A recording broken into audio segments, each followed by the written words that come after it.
tudo bem? Amém? Glória a Deus. Vamos lá, que o nosso tempo urge. Vou pedir a você que abra comigo sua Bíblia no livro de Gênesis, no capítulo 42. Gênesis 42.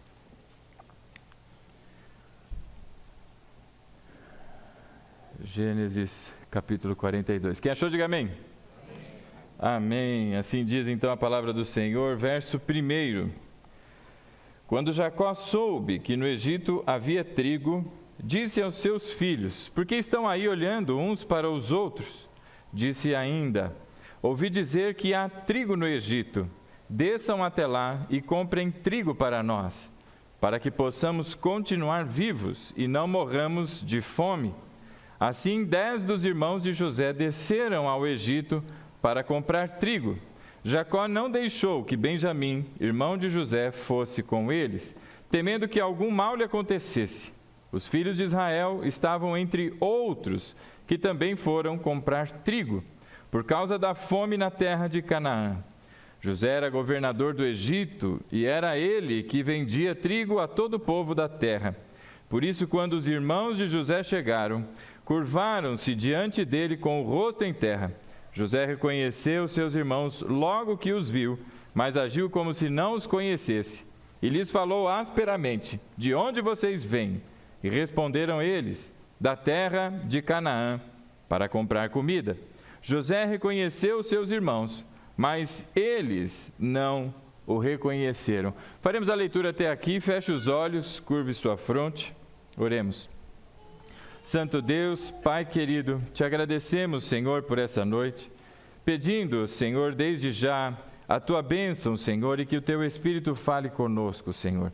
Tire de nós toda a distração, tire de nós, Senhor, o cansaço, porque a semana tem sido corrida. Senhor, tire de nós, Senhor, qualquer coisa que nos atrapalhe de ouvir tão somente a tua voz, Pai. Cessem vozes de homens, tira, Senhor, o incômodo de pessoas que se levantam durante o culto, Senhor, mas que permaneçam sentadas em reverência à tua palavra, Senhor. Que não é tempo de tomar água, não é tempo de ir ao banheiro, mas após a celebração, Senhor. Por isso, em nome de Jesus, sossega a nossa alma, Senhor, para que possamos ouvir tão somente a tua voz. Pedimos-te assim, Senhor, e desde aqui te agradecemos. Em nome de Jesus. Amém. Amém, meu irmão? Glória a Deus. Quantos aqui já assistiram Chaves? Tá vendo? Chaves marcou uma geração, fala a verdade. A minha, pelo menos, foi marcada pelo Chaves. Eu me lembro várias vezes, minha mãe: para de assistir esse negócio, senão você vai ficar igual ele. Mas Chaves era uma atração muito legal. Eu me lembro de um episódio, meus irmãos, em que estava o Chaves e o Kiko. Eles estavam lá na vila, não é?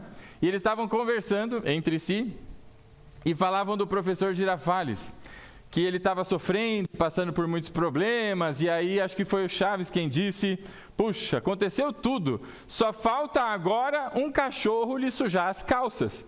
E aí você escuta no fundo o latido de um cachorro, e a câmera vai para a entrada da vila e vem o seu Girafales fazendo assim na perna, né? Um cachorro tinha sujado as suas calças. Esse tipo de coisa que acontece não só no Chaves, mas em muitas séries, muitos filmes, não é? Em que alguém fala: não, só falta chover, aí vem um relâmpago, né? Só falta acontecer não sei o quê. E é exatamente isso que acontece. Esse corte brusco, não é? É chamado de disjuntivo temático. A dramaturgia chama isso de disjuntivo temático. Não é bonito, né? É um corte e que tem uma intenção isso, meu irmão. Tem uma intenção de provocar em você alguma sensação. Ou é de humor, como essas que a gente citou, em que só falta um cachorro, aí de repente um cachorro, né? Só falta chover, aí chove. Isso provoca humor, você, não é, dá uma risada ali. Mas também pode ser usado para criar tensão, criar suspense, não é? E essas coisas, meu irmão, não acontecem só no cinema. Aliás, me parece que o pessoal do cinema se inspirou na Bíblia para fazer essas coisas, porque essa tal de disjunção temática também aparece na Bíblia. E ela vem muito antes de qualquer streaming que se tenha disponível hoje, não é? E a história que nós estamos lendo aqui é a história de José, mas não é só de José, não é só de Jacó, não é só dos patriarcas, mas se trata da história da redenção da humanidade. Essa é uma história que a Bíblia traz para mim e para você e que conta, não é só uma novela, não é como você assistir uma série que você está lá observando e aí vem, não é, quem matou Odete Roitman, que não sei o que e tal. Não é uma trama simples, mas é a história sim de uma família, mas é a história de uma família que Deus escolheu para que por meio dela se formasse uma nação, a nação de Israel, e a partir da nação de Israel viesse o Messias, o Salvador. E então, se você é cristão, meu irmão, se você entregou a sua vida a Cristo de verdade, cristão de verdade, não porcos como falávamos há tempo atrás, mas as ovelhas do Senhor Jesus. Se você é a ovelha do Senhor Jesus, essa é a tua biografia, é a história da tua vida, da tua nova vida em Cristo. Então não é uma historinha pura e simples. Às vezes é o tipo de conto que se tem lá na escolinha com as crianças, mas nós vamos observar aqui que se tem lições muito importantes para a vida de todos nós. E então entramos na leitura, não é? Capítulo 42 começa dizendo assim, verso 1: quando Jacó soube que no Egito havia trigo, ele disse aos seus filhos. O que é que estava acontecendo naquela época? Deus já havia sinalizado a Faraó, você se lembra daqueles sonhos que ele teve, daquelas vaquinhas, não é? Aquela vaca que é o sonho de toda mulher, ela come e não engorda, não é? Aquela vaca magra que comeu as outras e não engordou. E então a fome já havia acontecido. A fome já estava há 2 anos em toda aquela região. E se a fome chegou durante toda aquela região, já havia passado também o tempo da fartura. E então, desde o sonho do Faraó, já são 9 anos, quando chega esse momento que você está lendo aí comigo, no capítulo 42. E aí a Bíblia fala que lá em Canaã, na terra de Canaã, onde está Jacó, onde estão os seus filhos, aqueles que nós conhecemos como os patriarcas, eles estão lá. E a fome também chegou lá. A coisa ficou difícil. E é mais ou menos assim, você vai ao supermercado e não tem nada. Você vai comprar um papel higiênico e não tem papel higiênico. Aí você fala, então eu vou na banca, mas não tem mais banca de jornal. Então agora o que eu faço? E eles ficaram desesperados. A Bíblia diz até que Jacó ouve, chega a notícia de que no Egito se tinha comida. Parece, não é, coincidência, mas você observa na Bíblia que isso é providência de Deus. Verso 1: quando Jacó soube que no Egito havia trigo, ele diz então algo a seus filhos. E aí Jacó dá um belo de um chacoalhão naquela meninada, e ele diz assim: por que estão aí olhando uns para os outros? Mais ou menos, tá fazendo o que aí parado, menino? Tá olhando para mim por quê? Eu soube, e aí continua, não é? Verso 2, disse ainda, ouvi dizer que há trigo no Egito, então desçam até lá e comprem trigo para nós, para que possamos continuar vivos e não morramos de fome. Meus irmãos, Deus então faz com que a notícia de que há comida no Egito chegue até Jacó, e Jacó despacha a meninada, fala, ei turma, façam as malas, são 200 quilômetros de viagem que vocês vão pegar agora, vai dar uma descidinha até o Egito, coisa rápida, de 7 a 14 dias de viagem, depende do ritmo, e então quase 2 semanas para essa meninada chegar até o Egito, e eles foram montados no jumentinho, ou caminhando junto com o jumentinho, não sei se tinha jumento para todo mundo, provavelmente sim, porque eles foram em 10, a Bíblia fala que Jacó despacha 10, Benjamim não vai. Jacó está tão sentido ainda, está tão, não é, traumatizado com a perda de José, que ele não deixa Benjamim seguir, ele deixa Benjamim sob os seus cuidados, e 10 dos seus outros filhos seguem até o Egito. E a Bíblia diz, então, acompanha aí comigo, não é? No verso 3, assim 10 dos irmãos de José desceram ao Egito para comprar trigo. Então a turma desce. Não é uma coisa comum? Você vai, o teu pai chega para você, rapaz, acabou o feijão. Vai no mercado comprar feijão, para que a gente não morra de fome. E aí você, tá bom? Pega o dinheirinho, vamos até o mercado. Quando você chega no mercado, o que você espera fazer? Comprar o feijãozinho, voltar para casa e comer. E ouvir do seu pai, muito bem, filho. Ou você pode ouvir da sua mãe, volta lá que essa carne está dura, não quero essa carne, devolve essa carne. Já aconteceu isso com você? Irmão, eu tenho trauma desse negócio de açougue, eu não vou em açougue mais não. Eu só peço pelo iFood agora. E aí então seguem 10 daqueles rapazes, montados talvez nos seus jumentinhos, e eles caminham por quase 2 semanas. É uma bela de uma viagem. E quando eles chegam lá no Egito, veja aí o verso 4, não é? Jacó não deixou Benjamim, irmão de José, que fosse com eles, temendo que algum mal lhe acontecesse. Olha o 5. Os filhos de Israel, parece a nação toda, né? Mas são os 10 filhos de Jacó, Israel, não é? Estavam entre outros que também foram comprar trigo por causa da fome na terra de Canaã. Sabe quando você vai para a praia em época de feriado prolongado? Ou quando você está voltando depois do feriado prolongado? A estrada vai bem até um ponto. Aí quando chega ou aproxima, aí você vai vendo aquela fila incontável de carros, né? Se você não tem o sem parar, aí você fala assim, meu Deus, por que eu fui economizar R$10 por mês? Toma, fica naquela fila imensa, né?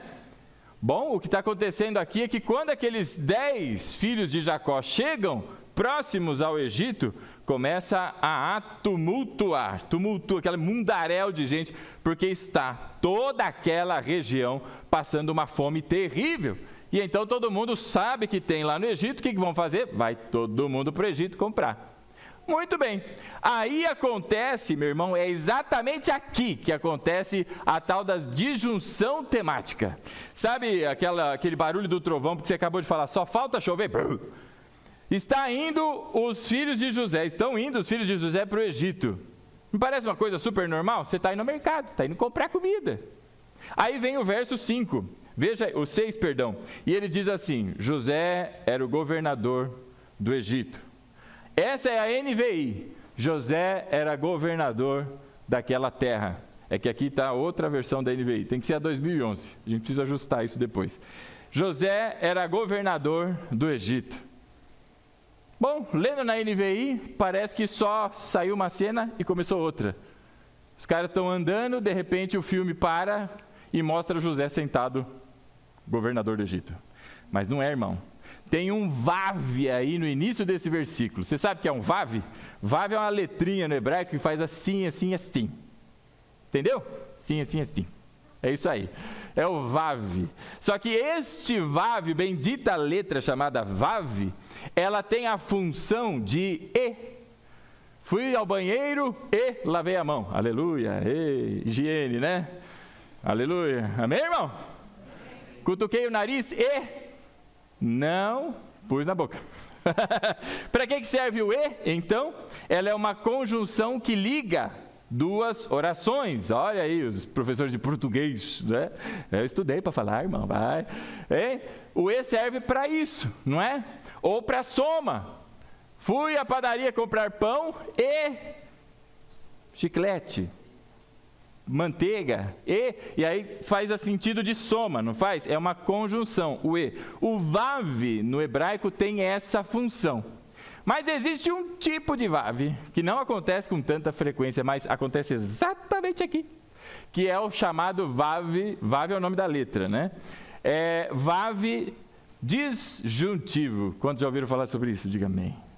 Amém. Acabou de ouvir, irmão. Levanta a mão. Acabei de falar. Vav disjuntivo. Para que serve esse negócio? Para criar essa tensão, para mostrar, não é, esse corte, tipo, só falta chover. É esse vav que faz o entendeu?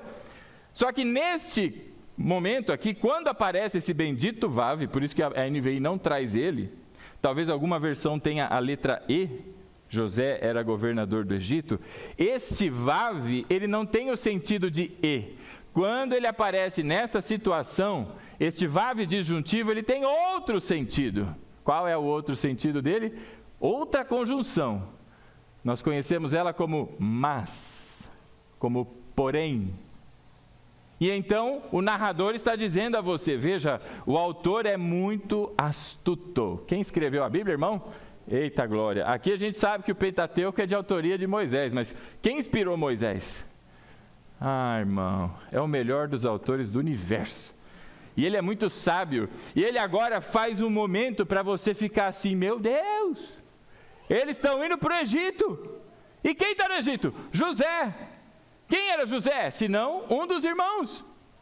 Então esse vav, ele tem o sentido do mas. Eles estão indo para o Egito junto com outras coisas, mas... E aí as pessoas começam a roer as unhas. Fala, meu Deus, o que vai acontecer? É esse o sentido que está aí. O que está lá? Aí ele diz o seguinte, mas... Veja a leitura agora com o vav correto, né? Veja o verso 5. Os filhos de Israel estavam entre outros que também foram comprar trigo por causa da fome na terra de Canaã. Mas José era governador do Egito. E aí as pessoas diriam assim, uau! E ele não diz só isso, que José agora é governador do Egito, mas ele diz mais coisa. Porque ele está criando esse momento de tensão. Por que ele está criando esse momento de tensão? Para inculcar em você o seguinte, vem encrenca pela frente. A coisa vai ficar preta. Por quê? Porque ele diz assim, verso 6, José era governador do Egito. E, aí vem o vav de verdade, como a gente conhece. E o quê? Ele era, veja aí o verso 6, perdão. Ele era aquele que vendia trigo a todo o povo da terra. José era o segundo no comando de toda a nação do Egito. Uma posição de muita importância, muito relevante. Ainda assim, ele era extremamente acessível e ele mesmo, pessoalmente, cuidava da venda de toda aquela produção que aconteceu ao longo de todos os 7 anos. E então, como ele recebeu essa missão, e aí atenção líderes, essa é para mim e é para você. A delegação de atividades pode até acontecer, mas a responsabilidade continua sendo vossa, minha. E então, Moisés, já fui lá para frente. E então José, ele faz o quê? Pessoalmente, ele lida com cada um que chegou lá, desde governantes até pessoas simples, como seus irmãos que estavam indo lá. Quem que negociava? Quem que tratava? Quem vendia? José. E então agora, por que tem esse vav disjuntivo aí, meu Deus do céu, aleluia? Porque o autor está dizendo para você, não tem como fugir do reencontro. Eles estão indo para o Egito, mas o Egito é muito grande. José pode estar no banheiro naquela hora, José pode estar... Não tem como. Por quê? Porque só quem vende é José. Meu Deus! Faz pelo menos 20 anos, nessa altura do capítulo 42 de Gênesis, faz pelo menos 20 anos que José não vê os seus irmãos, não tem notícias, e passaram-se 20 anos. Já pensou você passar todo esse tempo sem ver alguém que seja alguém importante da tua vida, da tua família? Sem notícias, sem informação, sem nada? É o que está acontecendo aqui. Por isso a Bíblia cria esse clima de tensão para mostrar para você, tem confusão vindo pela frente. E aí eu repito para você, irmãos, fica assistindo streaming por aí, a Bíblia é muito mais interessante, muito mais legal. Então, dedique seu tempo com as Escrituras e menos com as telinhas, em nome de Jesus. E então, a Bíblia diz, no verso 6, que José era governador e era ele que vendia trigo a todo o povo da terra. Por isso, eles tinham acabado de chegar então no Egito. Por isso, o verso continua, quando os irmãos de José chegaram, o que acontece? Curvaram-se diante dele com o rosto em terra. A Bíblia diz que os 10 se prostram diante dele a ponto de que a sua cabeça alcance o chão. Quando você lê isso, o que vem à tua mente? O que você lembrou aí? Do quê? Dos sonhos de José, exatamente. Ora, o que o autor está querendo fazer aqui, meu irmão? Que você se lembre do capítulo 37. O capítulo 37 é a narrativa do começo de toda essa história, em que os irmãos ficam com inveja, com raiva, fazem o que fazem, está tudo ali no capítulo 37. E o autor agora está lembrando o que vai acontecer agora. Se você não se lembrar do que houve lá atrás, se você não tiver fresquinho na mente tudo o que aconteceu, você não vai entender. E por isso ele cria toda essa tensão no texto. E isso é incrível, meu irmão, porque agora você consegue imaginar o que está acontecendo ou o que passa a acontecer no coração de José. Você então, ao ouvir a leitura de que eles se curvaram com o rosto em terra diante de José, veio à sua mente os sonhos que ele teve, ou os sonhos que ele tivera. E é isto mesmo, é essa a intenção que o Espírito Santo teve. Veja a continuação da leitura, verso 7. José reconheceu os seus irmãos. Prestou atenção? José reconheceu os seus irmãos logo que os viu. José, quando viu a turma chegando, lá, Rúben, Simeão e os outros 8, que eu não lembro os nomes. Lá, um por um, o filho número 1, número 2, igual o Silvio Santos, é minha filha de número 8, é o filho do papai número... Né? Viu os 10 lá, ele falou, meu Deus, é a minha turma. Imagina o coração daquele homem. Já se passaram 2 anos que ele está ali naquela função. Quanto que eu quero? Eu quero 10 quilos. Tudo bem, 20 reais, estou aqui. Quanto eu quero? Eu quero 2 toneladas. Tudo bem, 2 milhões, está aqui. 2 anos se passa nesse cotidiano. Esse homem agora, meu irmão, ele fala fluente a linguagem que se falava no Egito. Esse homem é um homem transformado, que viveu em cadeias, e viveu como escravo, tantas situações. E ele está lá no dia a dia e, de repente, 20 anos depois, ele dá de cara com aqueles irmãos. Rapaz, se o que aconteceu com José tivesse acontecido com você, o que é que você sentiria naquela hora? Esse é um bom exercício, irmão, para você testar a sua vida cristã. O que você sentiria naquela hora? Se fosse eu.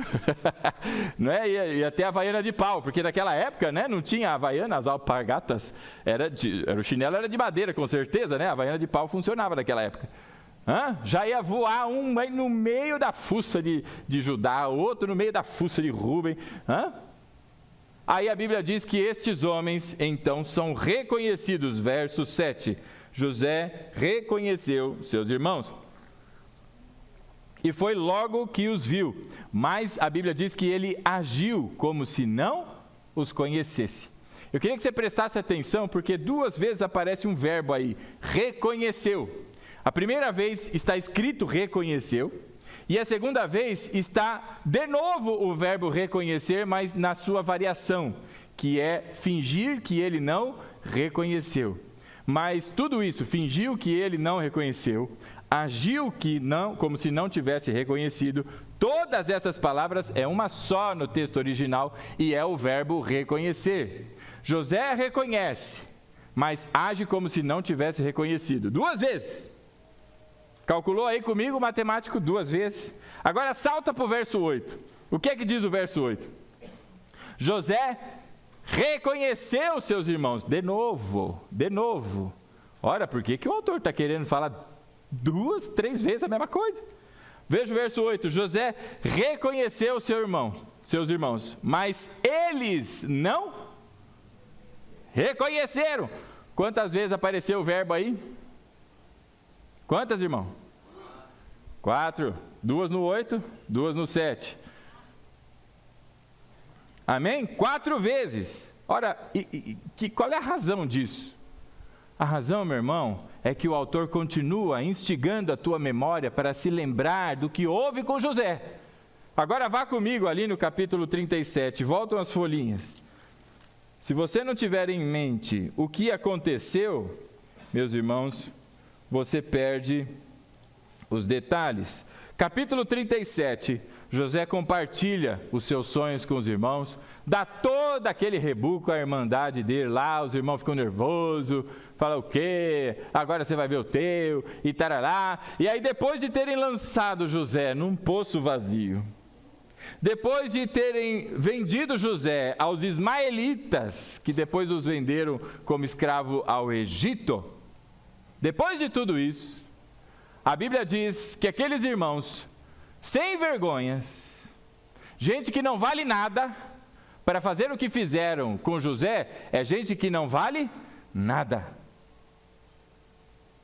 É disso que a Bíblia está falando sobre aqueles homens, não perca isso de vista. Por isso tantas referências ao que esses homens fizeram, porque eles são homens perversos. Está entendendo, irmão? Você dá uma piscadinha, você perde o contexto. Mas, pastor, eu conheço esse texto de trás para frente, de frente para trás. Então, vamos ver. Esses são os detalhes que você não pode deixar passar, de jeito nenhum. E aí no capítulo 37, diz ali, a partir do verso 31, que aqueles perversos irmãos, os mesmos 10, mataram um bode. Aí você fala, rapaz, os caras estavam com fome, foram fazer o churrasco. Não, mataram um bode, verso 31. Mergulharam o sangue desse bode na túnica de José e a mandaram ao pai com este recado: achamos isto. Veja se é a túnica do seu filho. Agora, o que acontece no versículo 33? Como é que está aí na tua Bíblia? Ele é Jacó aqui. Ele o quê? Reconheceu. Ele reconheceu o quê? É a túnica do meu filho. Um animal selvagem o devorou, José foi despedaçado. Meus irmãos, a repetição, 4 vezes o mesmo verbo reconhecer, tem um propósito. A Bíblia não é escrita de qualquer maneira. Inclusive, ela mesma diz que todas as palavrinhas, cada uma delas ali, foram inspiradas e tem propósito. Fazer o que agora? Para chegar até a tua mente, que leu o capítulo 37, para chegar até a tua mente, porque José não tinha essa informação ainda. E se lembrar o que aqueles perversos fizeram com o seu próprio pai, mentindo, fingindo que aquelas eram restos da sua túnica, manchadas de sangue, e a Bíblia diz que Jacó, irmão do céu, que maldade é essa? Você consegue imaginar uma coisa dessa? Para de ler a Bíblia, meu irmão, como quem está lendo uma placa de trânsito. E presta atenção, é um pai, irmão, que está recebendo pedaços da roupa do seu filho, manchadas de sangue. Você já tentou imaginar uma coisa dessa? E aí você olha para a cara dos 10 que estão juntos e diz, nossa, eu acho que essa aqui é de José, você reconhece isso aí? Você vai duvidar do teu filho, irmão? Você vai falar assim, vocês estão de brincadeira comigo, eu quero ver o corpo, cadê? É o teu filho, que está vindo com pedaços de pano do teu outro filho, e que é o filho da pessoa que você mais amou na tua vida.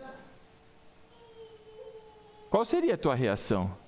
E então, para que você se lembrasse disso, o autor por 4 vezes traz o verbo reconheceu. Verso 7, volta lá no 42, né? Verso 7.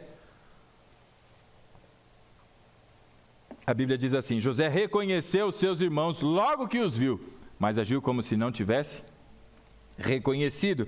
E aí então vem a pergunta. Só que como é que veio a pergunta de José?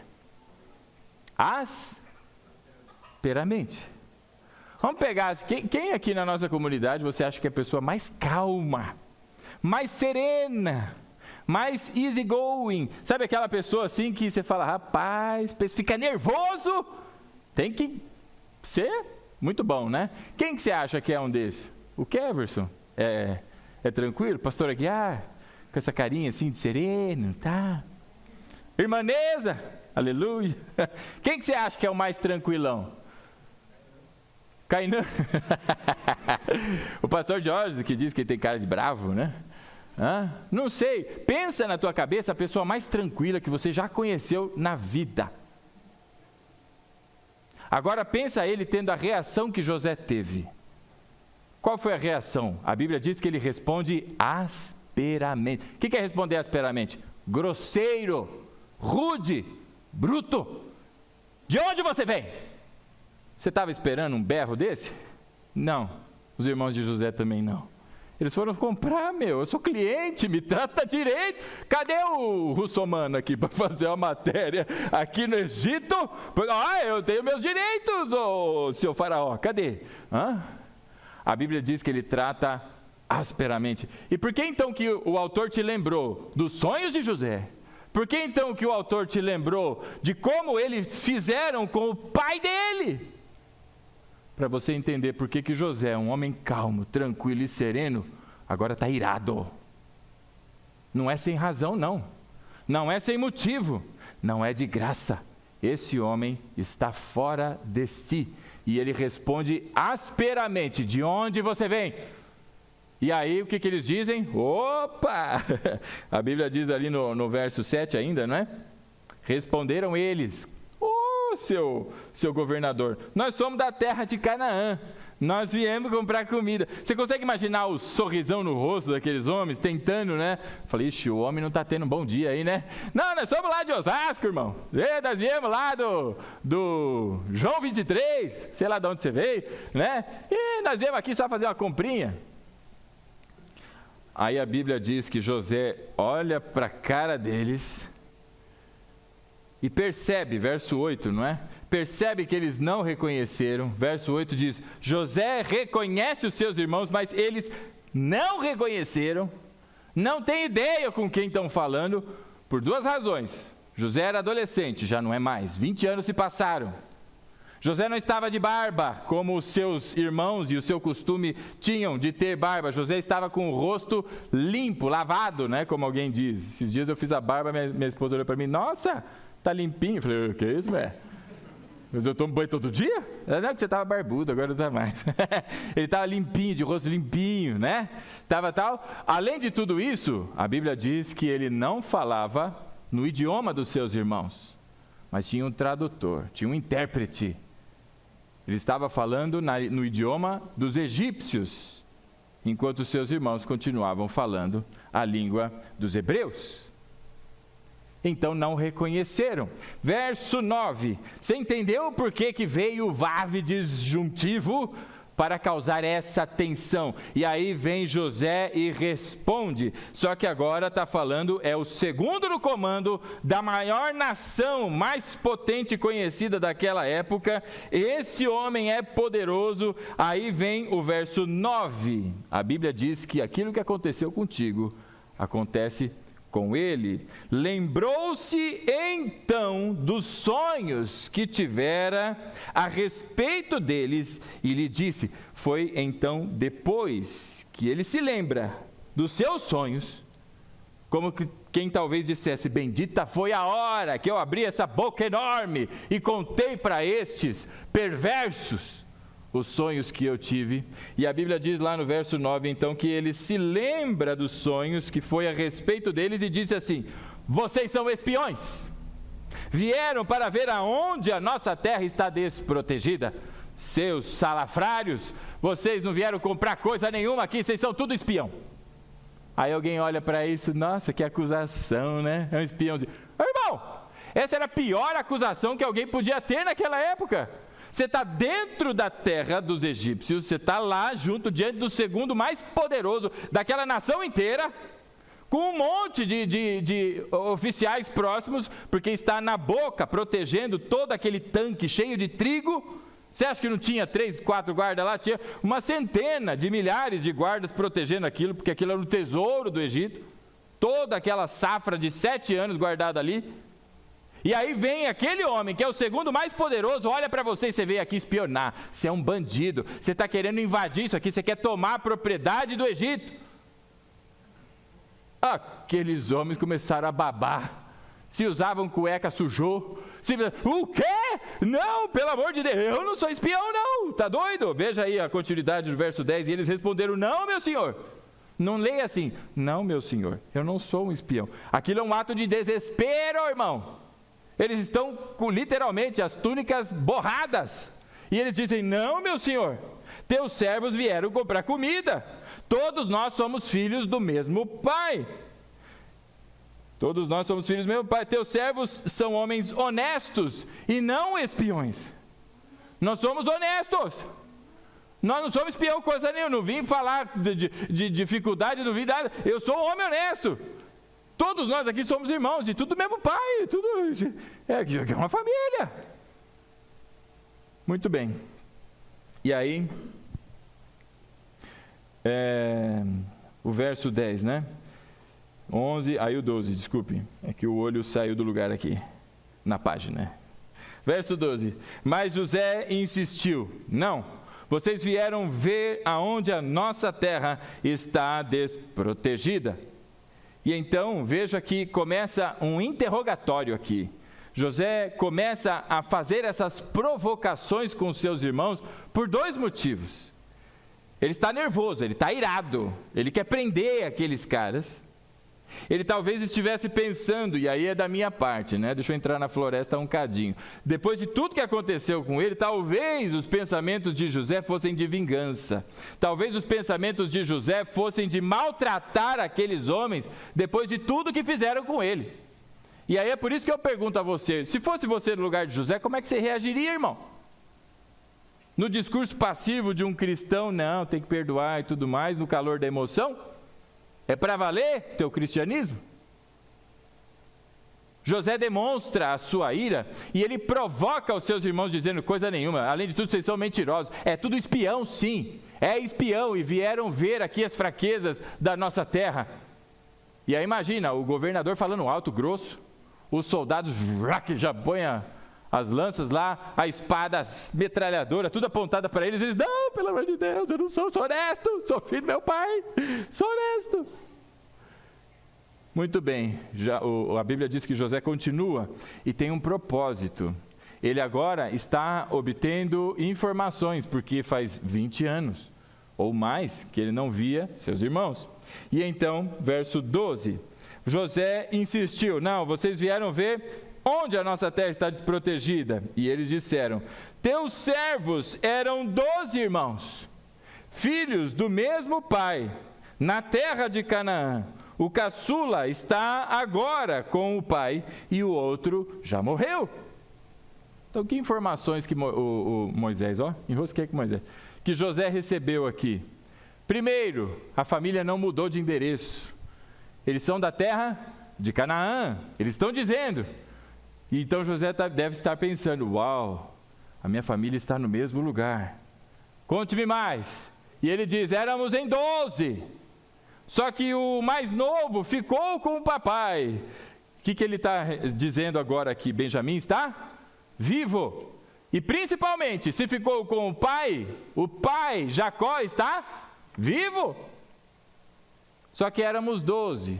Se você contou direito, estamos 10 aqui, um ficou com o papai, o outro, senhor governador, já morreu.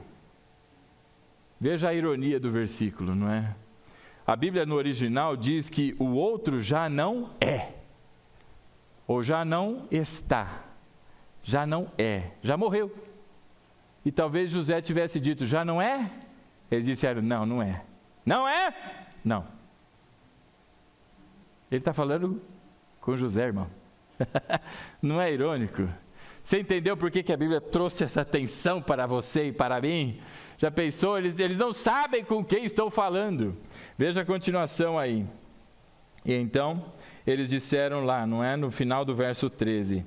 O caçula está agora com o pai e o outro já morreu. José tornou a afirmar, é como lhes falei, vocês são espiões.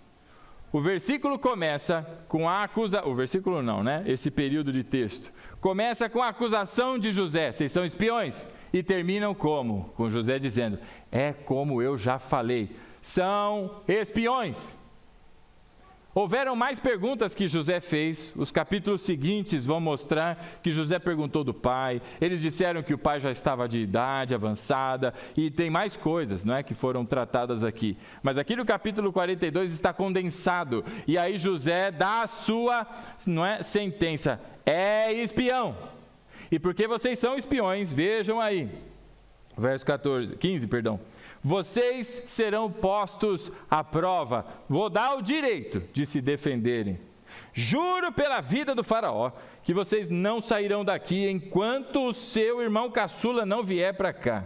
Verso 16, mandem algum de vocês buscar o seu irmão, enquanto os demais aguardarão presos. Assim ficará provado se as suas palavras são verdadeiras ou não. E se não forem, juro pela vida do faraó, que ficará confirmado que vocês são espiões. E o que isso quer dizer? Vai tudo morrer. Vão ficar presos, sentenciados e vão morrer.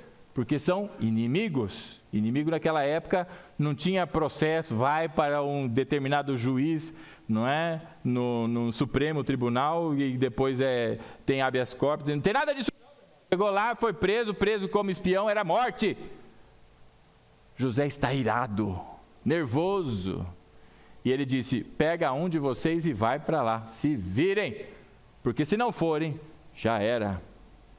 E aí o verso de número 17 diz mais uma coisa: e os deixou presos por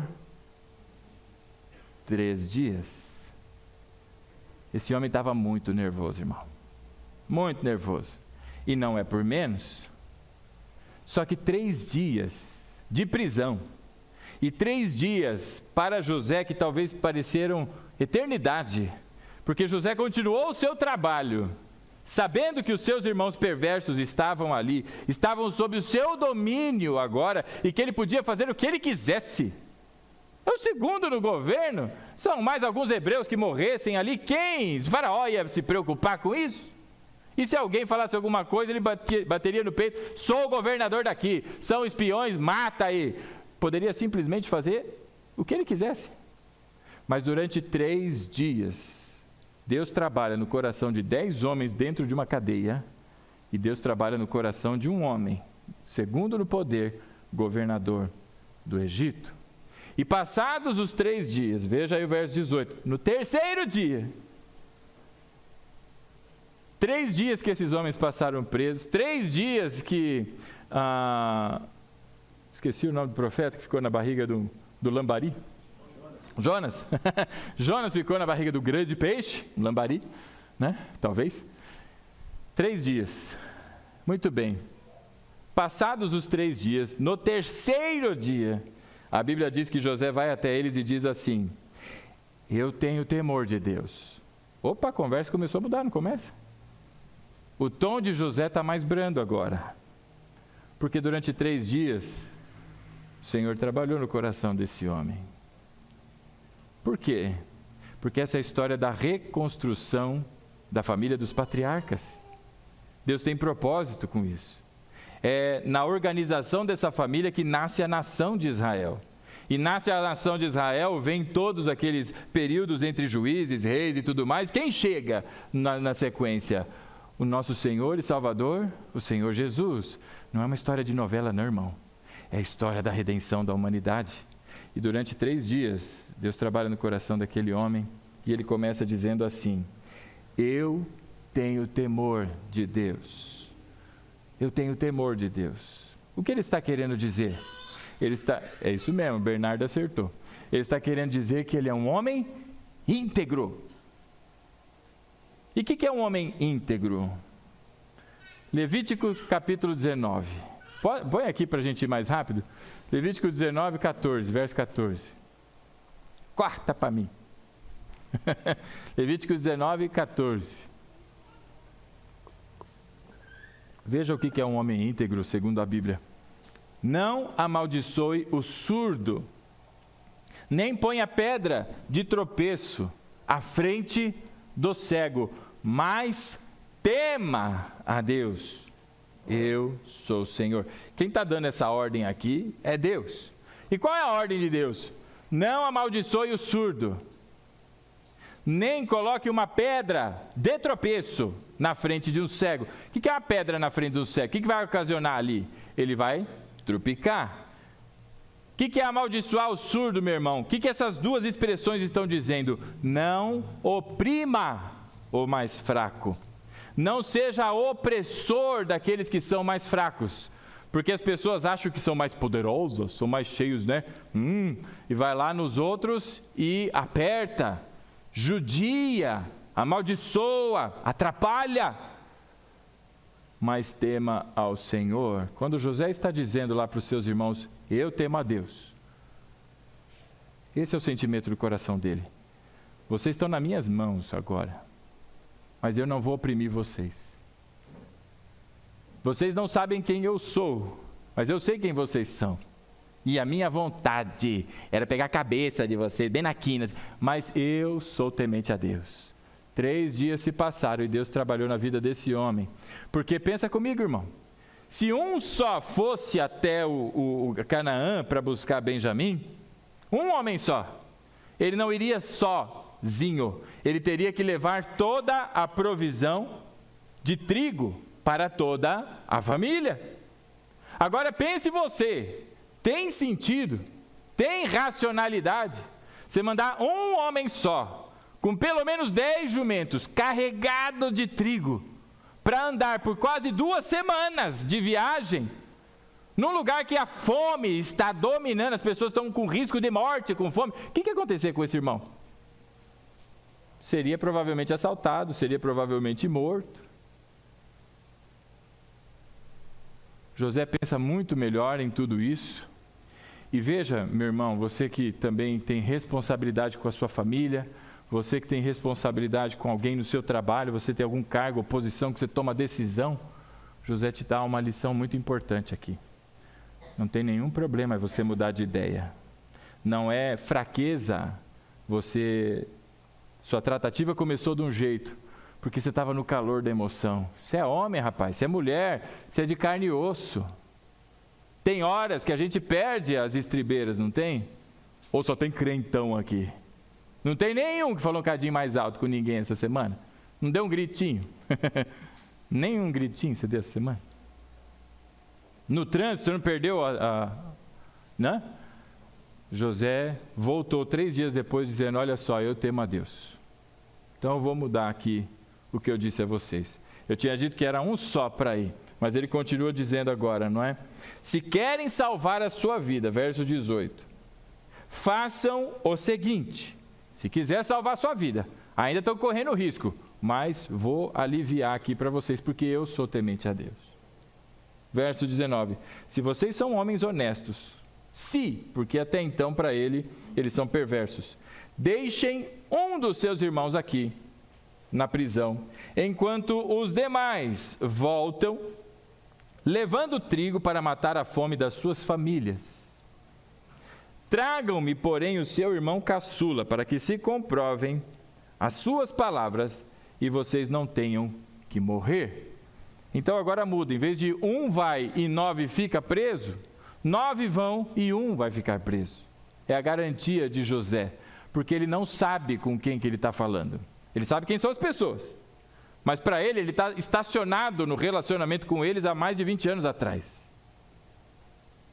Ora, poderia muito bem, não é? Durante esses 3 dias, ter Deus também trabalhado no coração daqueles homens, porque antes que José mudasse a sua abordagem, pensa você, 10 homens numa cela, 10 irmãos. E aí começaram a brigar entre si. Ora, um só que vai ter que ir. Quem que vai? Aí talvez Rubem, de novo, estou entrando na floresta da minha parte. Talvez Rubem dizer, eu vou. Aí os outros, não, você não vai coisa nenhuma. Por quê? Porque você foi contra quando a gente fez tudo isso com José. Você ficou fazendo gracinha lá, você não quis ajudar. Então você não, porque senão você vai e nos deixa aqui. Vai e conta para o papai que nós tudo morremos também. Você pega, mata outro bode aí, vai dar ruim. Você não pode ir não. Aí vem Judá, então vou eu. E aí aquela briga, não, sou eu, não, é você, não, é sua mãe. Aquela coisa arada toda. 3 dias, até que vem José e fala agora, não, mudei. Porque eu sou temente a Deus. Agora, no coração desses homens, vem uma outra situação. Nós vamos ter que voltar, mas vamos ter que deixar um. Ora, poderiam muito bem os 9 também irem agora e matar mais um bode e falar, quem ficou lá, morreu, papai. Porque como é que chegariam a conhecer, não é, a situação deste, se não souberam do que houve com José? Mas veja o que aconteceu. Verso 21, eles se prontificaram então a fazer como José falou, e disseram uns aos outros, olha agora a mudança no coração desses homens. Irmão, deixa eu lhe dizer uma coisa, Deus trabalha, Deus é eficiente, não há quem pare as mãos de Deus, não há um só coração que seja tão duro e incapaz de Deus transformar. Durante 3 dias, 10 homens, 10 cabeça dura, 10 perversos que não valiam nada, Deus trabalhou no coração desses homens.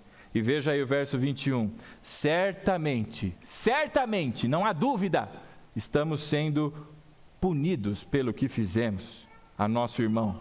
Vimos como ele estava angustiado quando nos implorava por sua vida, mas não lhe demos ouvidos.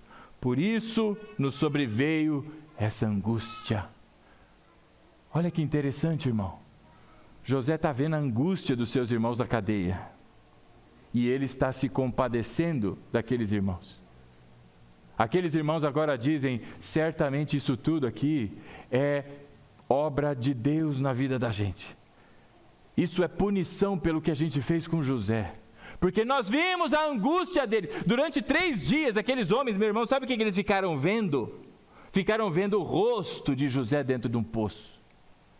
Ficaram vendo a obra maligna, maldita que eles fizeram com José. E a Bíblia diz lá então no verso 21, certamente estamos sendo punidos pelo que fizemos ao nosso irmão. Nós vimos como ele estava angustiado, implorando por sua vida, mas nós não lhe demos ouvidos, por isso nos sobreveio essa angústia. Aí se levanta Rúben. Rúben se levanta para dizer, eu não lhes disse que não maltratasse o menino? Mas vocês não quiseram me ouvir e agora temos que prestar contas do seu sangue. Temos, não é vocês têm, temos. Rubens se inclui aí, por quê? Porque ele viu e também não falou nada. Chegou em casa, viu a reação do pai vendo aquela peça de roupa cheia de sangue e ele ficou em silêncio. Poderia ter dito, não papai, ó, é tudo mentira deles, ó, vamos correr porque a gente ainda pega. O que Rubem fez? Nada. É tão culpado quanto os seus irmãos. Por isso ele diz, temos, veja aí o verso 22, mas vocês não quiseram me ouvir, agora teremos, melhor dizendo, que prestar contas do seu sangue. 3 dias numa cadeia, 20 anos de história que estavam lá no fundo, ninguém se lembrava mais que José existia, e agora tudo isso veio à mente. E eles então ficam pensando, quem vai? E José decide. Quem fica é Simeão. Veja a continuidade da leitura, verso 23. Eles, porém, não sabiam que José podia compreendê-los, pois ele lhes falava por meio de um intérprete. Bom, detalhe importante que a Bíblia traz, não é? Toda essa discussão entre os irmãos, José presenciou e ouviu tudo. E ficou vendo agora quem foi o mandante, quem foi que se levantou contra, como eles fizeram, e José ouve tudo isso e alimenta o coração de José. Verso 24, nisso José retirou-se e começou a chorar. Esse choro é um misto de raiva, é um misto de lembranças. Que choro terrível, meu irmão. Você já chorou assim? Com vontade de esganar alguém? É isso que está acontecendo com José. Para de florear as coisas onde elas não estão, porque isso é um ser humano, não é um super-homem. É um ser humano que está vivendo e revivendo uma tragédia que aconteceu na sua vida.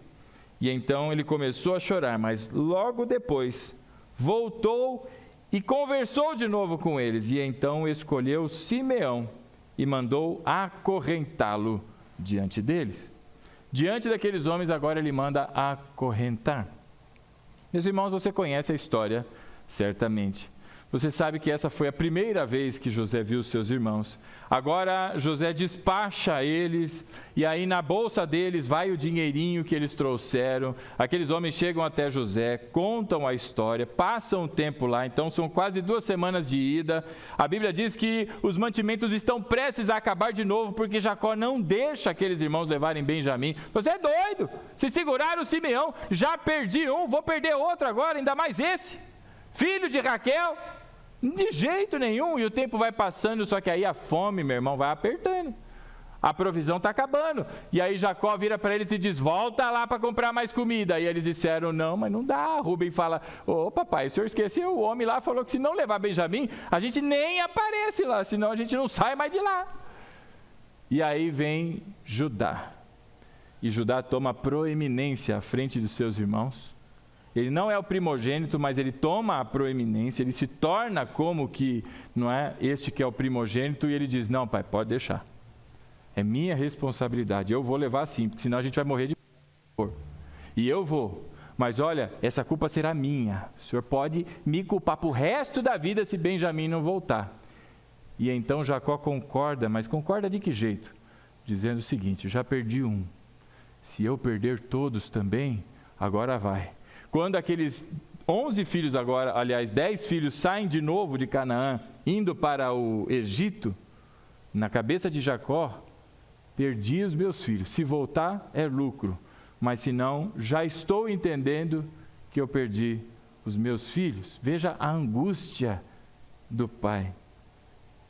E você conhece a história, eles voltam, chegam, são convidados a almoçar na casa de José. José prepara todo o lanche para eles lá, manda matar um animal, coloca todos do maior até o menor na frente dele. Ele diz: é esse Benjamim, é esse mesmo. Meio-dia foram almoçar, tinha hora, hein, irmão?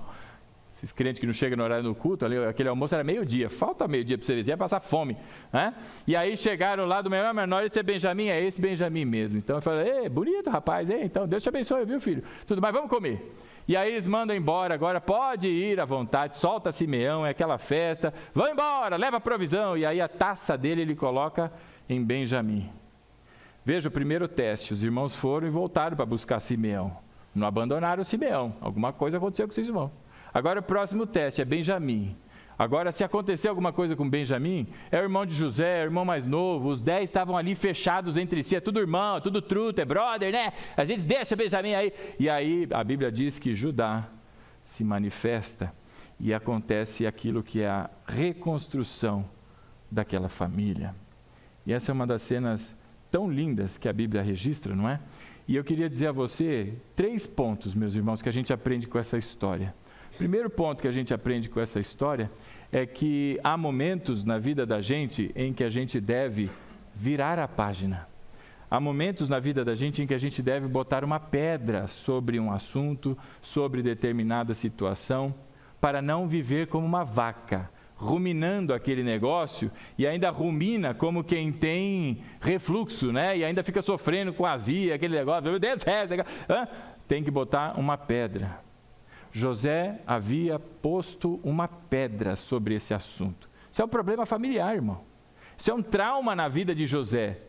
Ele tem todo o direito de ter burnout, de ter desvio mental, psicológico, de ter todos esses negócios que tem hoje. Ele tinha todo o direito, irmão.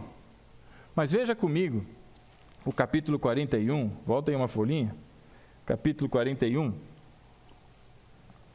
Antes dos seus irmãos chegarem, veja o que acontece com esse homem chamado José. Veja aí comigo, no versículo 50, 41, verso 50.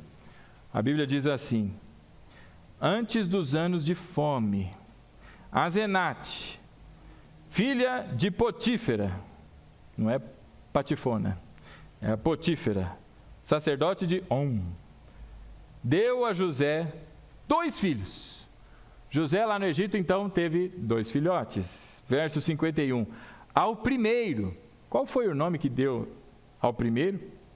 Chamou de Manassés, dizendo que Deus me fez esquecer todo o sofrimento e toda a casa de meu pai.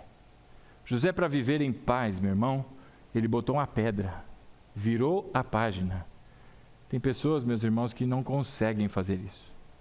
Estão vivendo e remoendo situações do passado, talvez de 20 anos, como foi o caso de José, 30 anos, não importa quanto tempo, importa é que esse assunto não sai da mente, te consome, não trabalha mais direito, não vive direito, não come direito, não consegue dormir direito, e todo pensamento é um pensamento que é carregado de ódio, de revanche, de inveja, de sensação de fazer alguma coisa contra, porque você não está em paz. José nos ensina uma lição. Você não foi preso, irmão. Você não foi vendido como escravo. Você não foi acusado de ter abusado de uma pessoa importante como foi José. A Bíblia diz que José deu o nome ao seu primeiro filho, depois de tudo que ele passou. Com todo o direito do mundo de ser um revoltado, de não querer falar com Deus, de não querer nada com nada mais espiritualmente falando. A Bíblia diz que ele dá um nome ao seu filho, chama-se Manassés, porque Deus me fez esquecer todo o meu sofrimento e toda a casa do meu pai. Para José, Jacó já era morto. Para José, seus 11 irmãos já eram mortos. Para José, sua mãe já era morta. Para José, a casa do seu pai já era morta. Há momentos na vida da gente, meu irmão, e essa é uma atitude muito madura, essa é uma atitude muito bonita. em que se deve virar uma página. Eu sei lá o que está acontecendo na tua vida, eu conheço muito bem a minha, graças a Deus por isso. Mas eu não sei por que razão. Hoje a intenção era outra. Nós vamos começar na semana que vem uma série de mensagens com o título de O Fio Vermelho. Já fazendo a propaganda. Era para começar hoje, mas Deus mudou a história toda para dizer para você, como Ele disse para mim, é tempo de botar uma pedra. É tempo de virar uma página. Isso não está fazendo bem para você. Isso está destruindo você por dentro. Isso está fazendo com que você seja uma pessoa amarga, rude, responda asperamente, reaja mal com quem lhe pede ajuda. E esse não é o caráter que Deus está colocando na tua vida. Essa é a tua reação amarga. Porque a página está ali, aberta. E Deus está dizendo, vira a página. Bota a pedra aí. Há tempos na minha vida e na sua. Veja aí o verso 51. Diz assim, para mim e para você. Deus me fez esquecer todo o meu sofrimento e toda a casa de meu pai. Essa é uma atitude madura. Essa é uma atitude muito bonita. Mas tem uma segunda coisa que a gente aprende com essa história. Essa pedra ela vai ficar lá por um tempo. Essa página vai ser virada por um tempo. A segunda coisa que a gente aprende, meus irmãos, é que Deus faz ressurgir. Presta bastante atenção. Deus faz ressurgir todas as pendências do passado. Sabe aquela coisa mal resolvida que você deixou para trás? Sabe aquela história que não teve desfecho porque você foi ignorante, porque você foi grosseiro, rude, que você foi uma pessoa que não quis tratar daquilo, você simplesmente jogou tudo para cima e saiu. Não é como quem põe uma pedra em cima, entende e releva as coisas, mas é como quem joga a mesa para cima, espalha tudo e sai andando. O que nós vemos nessa história é que na vida daqueles irmãos, a pendência não estava resolvida. Tampouco na de José. Deus fez ressurgir aquela história. Mas pastor, faz 20 anos que eu não vejo aquela pessoa e de repente, quem aparece na minha frente? Pastor, mas faz 20 anos que esse assunto está esquecido e de repente, meu irmão, alguém tem um sonho. Mas faz 20, 30 anos, 15, 90 e 10 que essa coisa está lá para trás. Eu achava que eu nunca mais ia ouvir falar desse negócio. E de repente Deus manda uma pessoa para vir falar comigo. Sabe por quê, meu irmão? Porque Deus é Pai zeloso. E Ele não está construindo um povo qualquer, Ele está construindo a nação de Israel, a qual na sua descendência virá o descendente prometido, o Messias, o Salvador de toda a humanidade. E para criar a nação, a família precisava estar reestruturada. E então, meus irmãos, Deus agora traz de volta aquelas pessoas.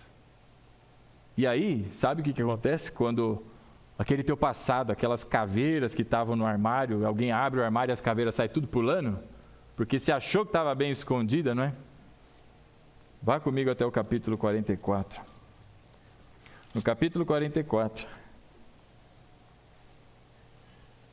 depois que José voltou a ver os seus irmãos de novo, depois que eles almoçaram, depois que eles foram embora, os servos voltaram e disseram que eles tinham roubado a taça. Depois de tudo isso, José virou e disse, agora Benjamim fica, porque eu não quero os outros escravos não, eu só quero este que foi o ladrãozinho, quem pegou a minha taça. Essa taça eu uso para adivinhações. Essa adivinhação não existe, ele só quis dizer que ele sabia que a taça estava lá. E aí aqueles irmãos falam, não, pelo amor de Deus. E aí entra um homem no meio da história, aquele que assume o protagonismo da família, seu nome é Judá. Foi ele que teve a brilhante ideia de lucrar com a venda de José. Agora ele mesmo se apresenta diante de José e fala, não, para, o senhor governador, me dá licença um minuto. Deixa eu falar. Fica comigo. mas não leva meu irmão não. Capítulo 44, verso 27, diz assim: o teu servo, meu pai, nos disse então: vocês sabem que a minha mulher me deu apenas 2 filhos. Um deles se foi, e eu disse: com certeza foi despedaçado. E até hoje nunca mais o vi. Se agora vocês também levarem este de mim, e algum mal lhe acontecer, a tristeza que me causarão fará com que os meus cabelos brancos desçam à sepultura. Agora, pois, se eu voltar a teu servo, meu pai, sem levar o jovem conosco, logo meu pai, que é tão apegado a ele, perceber que o jovem não está conosco, ele vai morrer. Os teus servos farão o seu velho pai descer os cabelos brancos à sepultura com tristeza. Além disso, o teu servo, é Judá falando, garantiu a segurança do jovem a seu pai, dizendo que se não o trouxer de volta, suportarei essa culpa diante de ti pelo resto da minha vida. Ele disse isso ao pai. Por isso, verso 33, agora eu te peço, por favor, esse homem está clamando, por favor, deixa o teu servo ficar como escravo do meu senhor no lugar do jovem, e permite que ele volte com os seus irmãos. Como eu poderei voltar a ver o meu pai sem levar o jovem comigo? Não, eu não posso. Eu não posso ver o mal que sobrevirá ao meu pai. Meus irmãos, 3 dias na cadeia. Toda aquela situação transformou o coração daqueles homens que eram perversos. Mas Deus transforma. A realidade de uma família destruída, a mão de Deus transformou. O coração perverso, maligno, que só queria ver o mal, que não se preocupava, não estava interessado se está vivo, se está morto, sei lá, que se dane. Agora é este que está chorando aos pés do irmão, que ele ainda não sabe quem é. Por favor, há um clamor, deixa eu fico, mas o meu irmão volta, porque senão meu pai não resiste. Isso é demais para o meu pai. E ele também não merece, porque eles sabiam que Benjamim não tinha feito nada. Sabe, meu irmão, Deus faz com que as pendências antigas sejam desenterradas. Não importa quão profundo você enterrou esse troço lá, não importa. O soberano desenterra. Não importa quão longe você foi capaz de jogar, Deus no seu tempo faz voltar. Não é um bumerangue não, irmão. É a ação de Deus que faz voltar. Sabe por quê? Porque essas coisas não aconteceram para a destruição, mas aconteceram para o fortalecimento dessa família. Aconteceram para que não houvesse morte por causa da fome e houvesse o remanescente daquela família. Lembra? A história não é uma novela de família, é a história da salvação da humanidade. E José mesmo é quem diz que Deus fez tudo isso para que houvesse o remanescente. Vai sobreviver, Israel vai sobreviver, porque tem mais de Deus para frente. Deixa eu dizer uma coisa para você e a tua família. Tem mais de Deus para frente. Tem muito mais de Deus pela frente. Está doendo, é dolorido, mas é tempo de reconstrução. E o que Deus faz não é para judiar, é para crescer, é para fortalecer. Você não entende. A gente não entende. José talvez chegou a essa maturidade sem conseguir responder. Por que Deus fez aquilo? Ora, é para sobrar o remanescente. Por que Deus fez aquilo? Ora, era para que eu pudesse ajudar o pessoal e ter comida para todo mundo. Pois é. Não tinham outras formas de Deus fazer isso? Claro que tem. É o poderoso. Mas assim Deus escolheu. E agora José olha para eles e vê o seu irmão clamando, transformado. Transformado. A terceira coisa que a gente aprende com isso, meu irmão, é que quando Deus desenterra esses esqueletos que a gente costuma enterrar, uma ação nossa é esperada. Uma ação. E não é coisa de moleque, não é coisa de criança, é de coisa de gente madura. Sabe o que é? Deus está te chamando a encarar de frente, olho no olho. Você já pensou José olhando para os seus irmãos e falando aquele monte de coisa e com vontade, sabendo tudo que aconteceu e vontade de dizer: sou eu, José, rapá! Agora vocês vão ver o seu. Você acha que ele não teve essa vontade? Eu tenho certeza, irmão. Porque se fosse eu lá, rapaz, eu já tinha chamado 10 mundos, pegar o soldado mais forte que tinha lá, rapaz, pega a vara mais firme aí, senta na orelha desses rapazes aí até... Mas não vai morrer fácil não. Você acha que não passou isso no coração daquele homem? Ele era o segundo no comando, irmão. Presta atenção. Mas Deus transformou a vida dele também. E depois dessa declaração de Judá, a Bíblia diz que José manda todo mundo embora. Sai todo mundo. Porque até então eles estavam falando com intérpretes. Saiu todos os servos. E aí quando sai todos os servos, José olha para ele e fala: ô turma, aí todo mundo... Ele fala igual eu. Só que o susto foi maior quando ele disse: meu pai está vivo? Como é que está? Eu sou José. É o quê? José. E aí, meu irmão, a Bíblia diz que José chora, mas chora de um jeito que os egípcios ouvem lá de longe e saem correndo para contar para o faraó, porque aquilo é um escândalo, está acontecendo alguma coisa ali com José. E ali, meu irmão, há reconciliação. O mundo, o diabo, as pessoas estavam dizendo: isso aí, essa família é fadada ao fracasso, acabou. Meu irmão, isso é coisa de gente que não conhece Deus.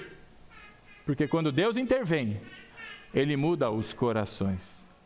Ele transforma a realidade. E aquilo que parecia maldição se torna em bênção. Aquilo que você fala: nunca mais eu vou conseguir olhar para a tua cara. Nunca mais eu vou conseguir. Você vai me encarar? Rapaz, eu vou para... Agora ele está olhando os seus 10 irmãos. Olho no olho. Deus te chama, quando Ele desenterra essas coisas, meu irmão, Deus te chama para você encarar de frente. Não é para fugir não, irmão. Você é servo de Deus ou não é? Não é para fugir não. É para encarar de frente, porque você vai encontrar, encarando de frente, o milagre de Deus. Você quer viver o milagre de Deus, meu irmão? Quando Deus fizer esses movimentos na tua casa, na tua família. E deixa eu te dizer uma coisa que pode deixar alguém triste aqui. Isso não é privilégio de José. Não é só José que vive essas situações trágicas de família, mas toda família tem a sua história. E eu digo a você, Deus fez isso para a reconstrução dessa família. Nessa noite, meus irmãos, eu convido você a se colocar de pé. Chamo também os irmãos do louvor. Essa é uma noite de ceia. É uma noite em que nós nos alegramos e nos sentamos à mesa, que simboliza a mesa que nós veremos quando da volta do nosso Senhor, onde todos aqueles que foram lavados e remidos pelo sangue do Cordeiro estarão sentados naquela mesa maravilhosa, aquele banquete lindo, e você vai ouvir o Senhor Jesus, vê-lo face a face. Essa é uma noite em que nós celebramos esse dia, a nossa comunhão com Cristo. E hoje, meus irmãos, Deus nos chamou a entendermos situações que nós temos que cuidar, encarar nos olhos, aquelas que às vezes a gente não virou a página, que não botou uma pedra. Deus nos chama a encarar de frente, porque se hoje vamos celebrar a nossa nova vida em Cristo, é tempo de nos lembrarmos que Ele está forjando em nós o caráter de Cristo. Então, meu irmão, é tempo de olhar para os olhos, perdoar e viver aquilo que está no teu coração, que é a palavra do Senhor, é viver aquilo que você aprendeu de Cristo, é perdoar, irmão. O caminho do crente é o caminho do perdão, é o caminho da reconciliação, é o caminho, meus irmãos, da alegria que surge de onde não se tem explicação, porque isso chama-se poder de Deus, que se manifesta na nossa fraqueza, como foi lido aqui. Nessa noite eu convido você, meu irmão. Certamente Deus trouxe coisas à tua mente, como trouxe a minha. É tempo de você olhar para isso. E naquilo que o Senhor te chamou, seja para botar uma pedra e virar uma página, seja para desenterrar essas coisas e olhar para frente, olho no olho, eu não sei o que Deus tem falado com você. Que você responda ao chamado de Deus. Pastor, mas eu não tenho coragem, porque eu estou muito nervoso. José também estava, e pastou 3 dias, e Deus trabalhou no coração daquele homem, e ele disse: eu sou temente a Deus, e mudou o seu discurso. Toda aquela braveza agora ficou mais branda, porque há o trabalhar de Deus. E eu queria dizer a você nessa noite, meu irmão, que o mesmo Senhor aleluia, que trabalhou naquele dia, naquela família, reergueu aquela família que nós chamamos de patriarcas, e dela construiu uma história linda e maravilhosa que impactou a minha e a sua vida. Essa é a nossa biografia. O Senhor, esse mesmo Senhor, se faz presente aqui nessa noite. E Ele está te chamando, irmão, para viver a experiência que Ele tem para você. Restauração, reconstrução, renovo, tempo novo, em nome de Jesus.